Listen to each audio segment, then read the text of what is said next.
இந்த குபி சமையல் கேள்விப்பட்டிருக்கீங்களா? அதை தான் வந்துட்டு இன்றைக்கி நம்ம பண்ண போகிறோம். ரொம்பவே ஃபாஸ்ட்டாக பண்ண போகிறோம். எப்போவாவது உங்கள் பேரண்ட்ஸோ இல்லை ரிலேட்டிவ்ஸோ வந்துட்டு இருக்காங்க, இப்போ தான் பஸ்லேருந்து இறங்கி வரப்போகிறாங்க அப்படின்னு நினச்சிங்களா கூட இந்த டிஷ் வந்து நீங்கள் பண்ணலாம். எண்ணெய் காய வச்சுட்டு குக்கரில் அதில் வந்துட்டு கடுகு சீரகம்லாம் போட்டுட்டு அது பொரிஞ்ச வாட்டி ஆல்ரெடி நீங்கள் வந்துட்டு பருப்பை வந்துட்டு தண்ணி ஊற்றி ஊற வச்சிடணும். அதில் மஞ்சத்தூள்லாம் போட்டு ரெடியாக வச்சுக்கணும். இங்கே பார்த்தீங்கன்னா ஆல்ரெடி கட் பண்ணி வச்சுருந்தேன் வெங்காயம், அப்புறம் ஒரு 4 பச்சை மிளகாய் போட்டிருக்கேன்.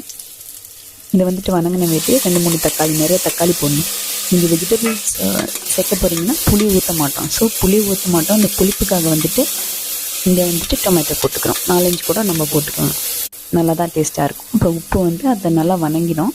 உப்பு போட்டிங்கன்னா சாஃப்டாகிடும். அதுக்காக தான் உப்பு போட்டு இதை வந்து வணக்கிறது. ரொம்பவே ஈஸியாக சீக்கிரம் பண்ணிடலாம்.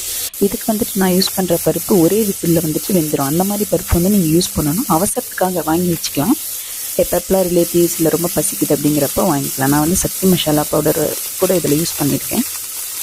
நல்லாயிருக்கும் அதோடய ஃப்ளேவர். நாங்கள் அதெல்லாம் யூஸ் பண்ணுறோம். நீங்களும் வேணுன்னா அதை யூஸ் பண்ணிக்கோங்க. This not all promotion.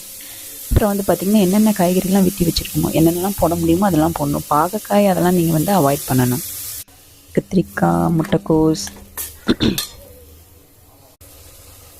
எல்லாத்தையும் போட்டு கொஞ்சமாக மிளகா பொடியும் போடணும். ஆல்ரெடி 4 மிளகாய் போட்டிருக்கோம். இது வந்துட்டு 1 கிளாஸ், ஒரு 1/4 kg பருப்பு இருக்கும். அதை போட்டுட்டேன்.